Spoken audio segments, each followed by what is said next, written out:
6주차 이번 시간에는 사업자 등록하고 세금 얘기를 하기로 했었죠. 영업신고증과 사업자 등록, 세금 요 얘기를 할게요. 우리가 구청에 내야 되는 서류 어떻게 작성하는지 이거는 영상을 통해서 이미 알려주세요. 요거 보시면 되고요. 이렇게 서류를 내게 되면 어떻게 되냐? 접수하고 심의해서 등록하고 관광사업 등록증이죠. 이것까지 발급하는 데까지 최대 2주가 걸린다고 되어 있습니다. 그래서 증이 이렇게 나와요. 인터넷 검색해보니까 이런 거 올리신 분들 있더라고요. 이분은 수원시에서 창업하셨나봐요. 요분은 용산구에서 창업하셨죠. 그래서 관광사업 등록증, 증을 받습니다. 이 증만 받으면 자동으로 사업자 등록을 하는 게 아니고요. 이걸 가지고 세무서를 가야 돼요. 아니면 홈택스에 스캔해서 올리거나. 근데 저는 세무서 가는 쪽을 더 선호합니다. 사업의 종류에 업태는 숙박업, 종목은 외국인 관광도시 인버거 이렇게 써있고, 이게 지금 종로세무서라고 돼 있잖아요. 이거는 이분의 사업장이 종로구에 있다는 뜻이죠. 사업장 소재지에서 사업자를 내는 게 원칙입니다. 가끔 그런 거 물어보시는 분이 있으시거든요. 사업장이 세 곳이면 사업자를 꼭 세 군데 내야 되냐라고 하는데, 원칙은 그 사업장마다 내는 게 원칙이에요. 그렇지 않을 수 있는 방법도 있지만 외국인 영화 도시 임박업은 특히 전입이 필수잖아요. 그렇기 때문에 내 몸을 쪼개서 이쪽에도 전입하고 저쪽에도 전입할 수 없기 때문에 사업장 소재지에 전입을 하고 전입한 사람 명의로 사업자를 내는 게 원칙입니다. 그렇게 할 수밖에 없는 업종이죠, 우리는. 그리고 숙박업 사업자 등록 업종 코드 업태 종목 총정리라고 제가 블로그에 올린 게 있어요. 아까 사업자 등록증에 보시면요. 사업자 등록증에는 업태의 숙박업, 외국인 관광 도시 임박업 이렇게 나와 있는데요. 이거는 눈으로 보이는 거고 사실은 이 많고 많은 대한민국의 각종 다양한 업종과 사업자를 국세청에서는 코드로 관리하거든요. 호텔업이다 그러면 51001로 시작하고요. 여관 모텔은 551002 쭉 밑으로 가면 우리는 어떤 업종이죠? 우린 민박업이잖아요. 외국인 관광 도시 민박업, 농어촌 민박업, 그래서 민박업이라는 업종은 51005라는 코드로 관리가 됩니다. 이 코드는 사업자 등록증에는 보이지 않아요. 홈택스에 로그인해서 볼 수 있는 겁니다. 이 코드가 왜 중요하냐면요. 눈에 보이진 않지만 이 코드를 기준으로 해서 세율이라는 게 정해집니다. 내가 얼마나 세금을 낼지가 이 코드에 따라서 왔다 갔다 한다는 거예요. 저희 숙박업 종류는 그 차이가 크진 않은데 다른 업종에서는 중요할 수가 있거든요. 예를 들면 공간 대여업 같은 경우 최근에 생긴 업종이 있어요. 숙박 공유업이라는 업종이고 551007인데 이 업종은 외국인 관광 도시 민박업을 위해서 만든 업종이 아니라 불법 에어비앤비라서 너가 돈을 벌었어도 세금은 내 라는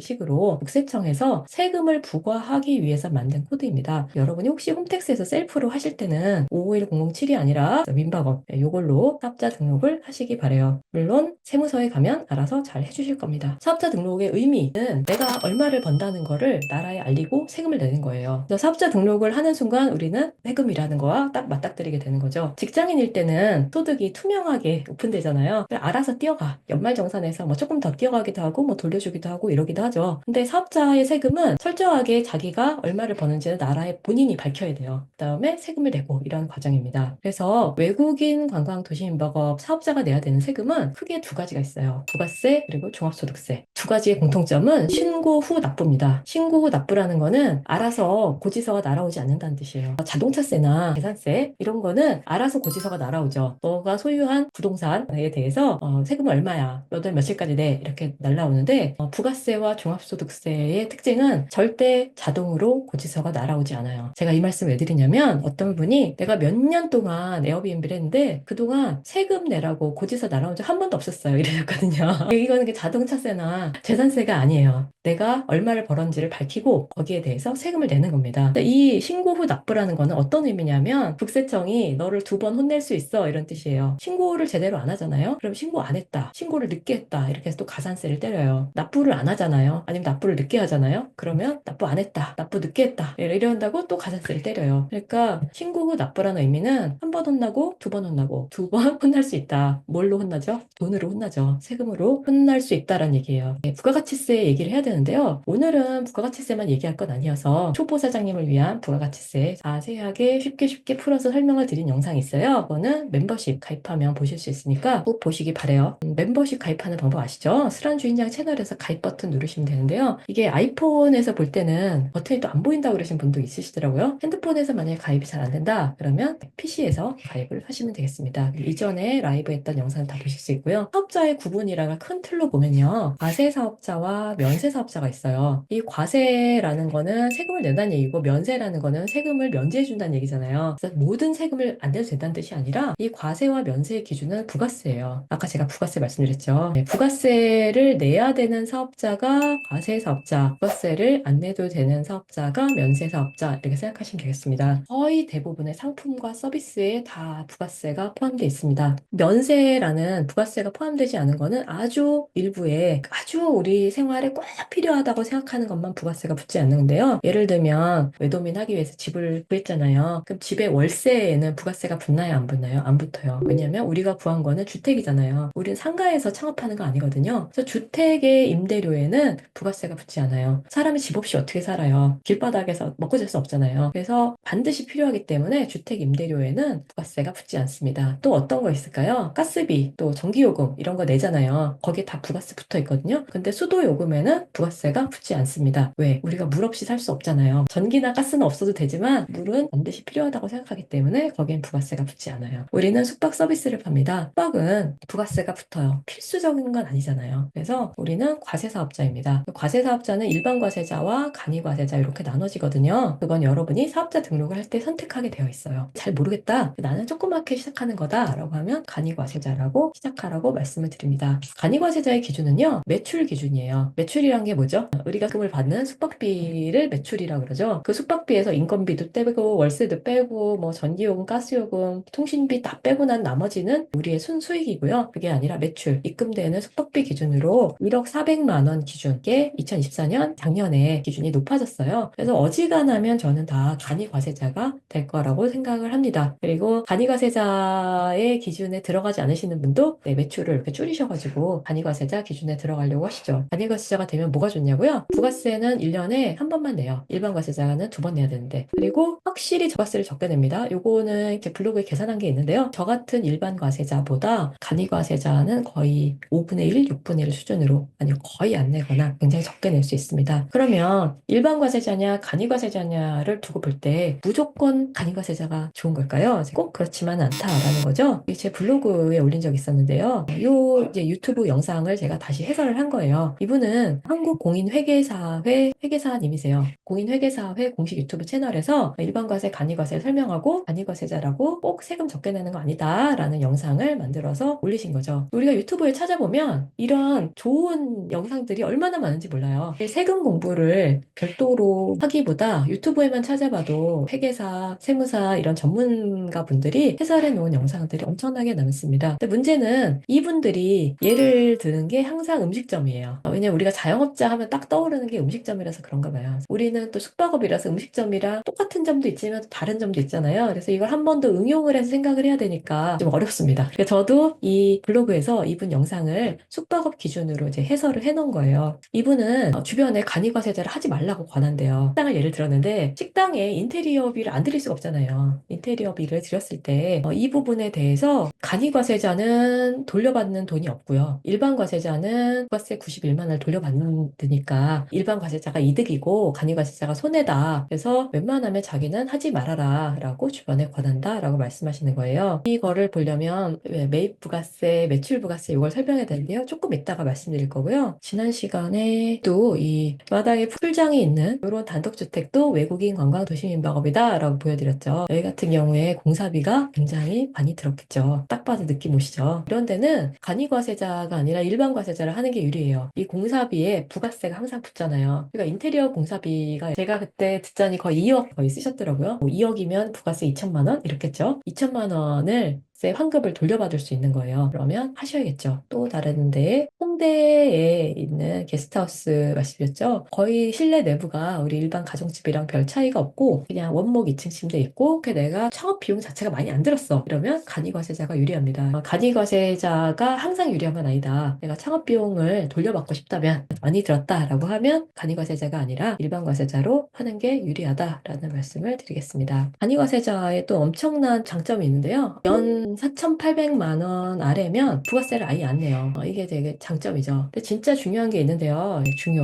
별 5개. 내가 연매출이 4,800만 원이 안 돼요. 그렇다고 하더라도 신고는 해야 돼요. 아까 말씀드렸죠. 신고를 하고 그 다음에 납부를 하고 이게 2가지. 신고하고 납부하고 이게 셀프로 해야 되거든요. 납부는 할 필요가 없죠. 왜냐하면 내가 매출이 작으니까. 근데 내가 매출이 작더라도 신고는 반드시 하셔야 됩니다. 신고 안 하면 어떻게 된다? 돈으로 혼나죠. 하셔야 됩니다. 일반 과세자는 세금을 1년에 1년에 2번 내야 되죠. 언제? 1월 달하고 7월 달. 2번 내고요. 그리고 내가 1박에 10만 원이 아니라 11만 원 받아야 된다. 제가 늘 말씀드리는 이유가 우리가 파는 상품에 세금이 항상 붙기 때문에 만약에 1박에 11만 원짜리 숙박시설이다라고 하면 11만 원 중에 만 원은 내 돈이 아니에요. 고객이 부담하는 부가세를 내가 가지고 있다가 나라에 내는 겁니다. 너무 해피하게 한 달 내내 만실이 됐어요. 그럼 얼마예요? 11만 원씩? 330만 원. 330만 원이면 30만 원 내 돈이 아니고요. 30만 원은 부가세로 나라에 내는 돈이에요. 근데 그 30만 원을 낼 때 다 내는 게 아니고 내가 영업을 하면서 쓰는 비용들에 또 부가세가 들어있잖아요. 그 부가세를 어때요? 사업자가 또 소비자로서 그 돈을 내잖아요. 예를 들면 생수를 구입했어요. 생수에도 부가세가 붙어요. 그리고 타올을 구입했어요. 타올에도 부가세가 붙어요. 이불, 뭐 베개 커버, 러그, 침대, 가스요금, 전기요금, 그리고 인터넷 통신요금 그런 것들에 대한 내가 그동안 낸 부가세를 빼는 거예요. 빼고 남은 부가세만 내게 됩니다. 그런데 사업 초기에는 어때요? 제일 돈이 많이 들잖아요. 그러니까 부가세를 심지어 물려받기까지 하는 거죠.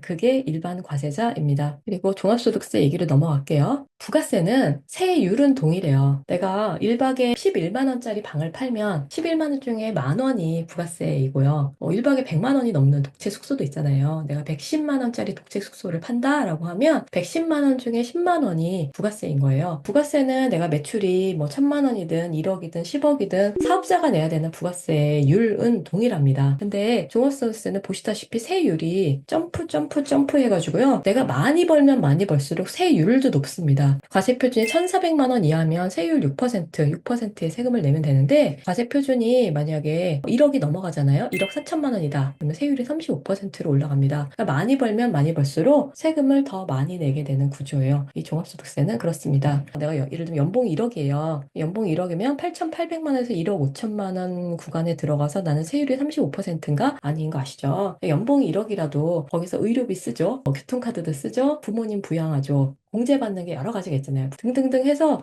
이것저것 감면받고 나면 사실은 35% 구간이 아니라 연봉이 1억이라도 5천에서 8,800만 원 사이 24% 구간에 들어가는 경우가 많습니다. 우리는 어떨까요? 우리는 사업자니까 매출이 1억이 넘어도요. 35% 구간에 들어가지 않죠. 그건 매출이고요. 이거는 최종 소득을 얘기하는 거여서 순수익이거든요. 그러면 매출이 1억이 넘어도 거기서 월세 나가죠. 청소 인건비도 나가죠. 가스비, 전기요금 뭐 등등등 하면 오히려 내가 매출이 1억이 넘더라도 나의 세금 구간은 1,400만 원에서 5천만 원 구간, 15% 구간 여기에 들어갈 수도 있다. 거꾸로 얘기하면 어떤 얘기냐면 우리가 비용을 쓴 거를 많이 인정을 받으면 받을수록 종합소득세를 적게 낼 수 있다라는 뜻입니다. 참고하실 거는 예를 들면 순세기 1억이라고 하더라도 빵원에서 1억까지 이 구간이 전체가 다 35%라는 뜻이 아니고요. 1억 중에서 1,400만 원까지는 6%, 1,400에서 5천까지는 15%, 네, 이렇게 구간마다 다르게 세금을 매깁니다. 5천에서 8,800까지 이 사이는 24%. 그럼 실제로 35% 세율이 적용되는 구간은 요만큼이겠죠. 우리의 모든 소득이 다 35%를 때리는 건 아니다라는 거죠.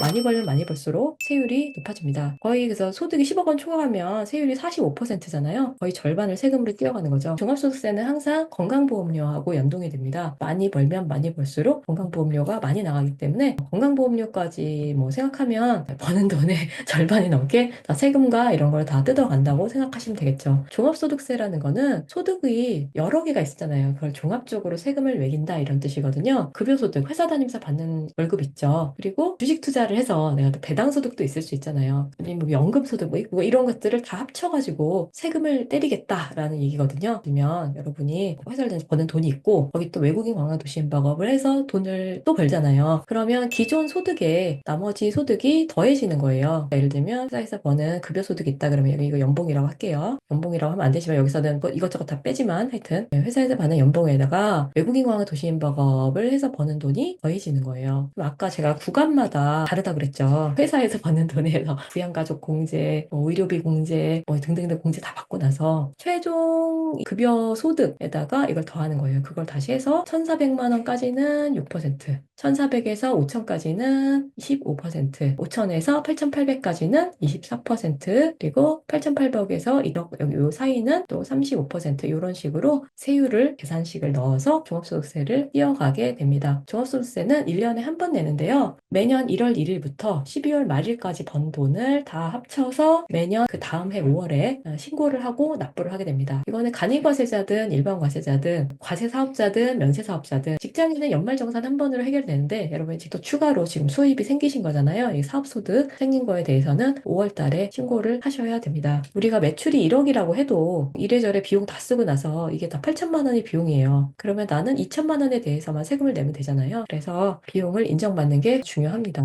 법인 얘기도 이제 가끔 하시는데요. 법인은 세율이 개인이랑 달라요. 아까 제가 좀 전에 보여드렸던 종합소득세 표는 개인이었을 때 개인 사업자가 내는 거고요. 예를 들면 여러분이 법인 사업자가 되잖아요. 그럼 2억 원까지는 법인세 세율이 9%밖에 안 돼요. 내가 만약에 2억 원을 벌잖아요. 그럼 세율 구간이 38%인데 법인은 9%밖에 안 낸단 말이에요. 그래서 소득이 높아지면 45%씩 세금으로 이렇게 내기 전에 상황이 되면 이미 세무 대리 맡아주시는 세무사님께서 법인 고려해 보셔라 라고 아마 얘기를 하실 겁니다. 근데 외국인 관광도시인법은 법인 못하는 거 아시죠? 본인이 전입해서 살고 있는 주택에서 사업자를 내야 되기 때문에 법인으로는 할 수가 없습니다. 그 법인이 할 수 없는 게 그 많고 많은 숙박업 중에 딱 두 가지인데 그 두 가지가 외국인 관광도시민박업 그리고 농어촌 민박업입니다. 종합소득세라는 게 소득이 많으면 많을수록 누진해서 세율이 높아지는 구조이기 때문에 예를 들면 남편이 연봉이 1억이고요. 그리고 제가 연봉이 5천이에요. 둘 다 맞벌이지만 그러면 누구 이름으로 사업자를 내는 게 세금을 적게 낼 수 있는 방법일까요? 연봉이 적은 사람 기준으로 하는 게 적게 내는 방법입니다. 근데 그 명의라는 거는 어디서부터 시작되냐면 우리가 집을 구해서 그 집을 계약을 하잖아요. 보통 월세로 많이 얻으시죠? 월세 계약을 하는 그 사람이 거기에 전입을 해서 사업자를 내기 때문에 이 뒷부분에 세금까지 종합소득세까지 생각을 하면 우리가 어떻게 해야 돼요? 두 사람 중에 연봉이 적은 사람이 집을 구해서 그 사람 이름으로 임대차 계약을 하고 그 사람 이름으로 신청서를 내서 이 사람 이름으로 관광사업 등록을 하고 그 사람 이름으로 사업자 등록까지 해야 되는 거예요. 이해하셨죠?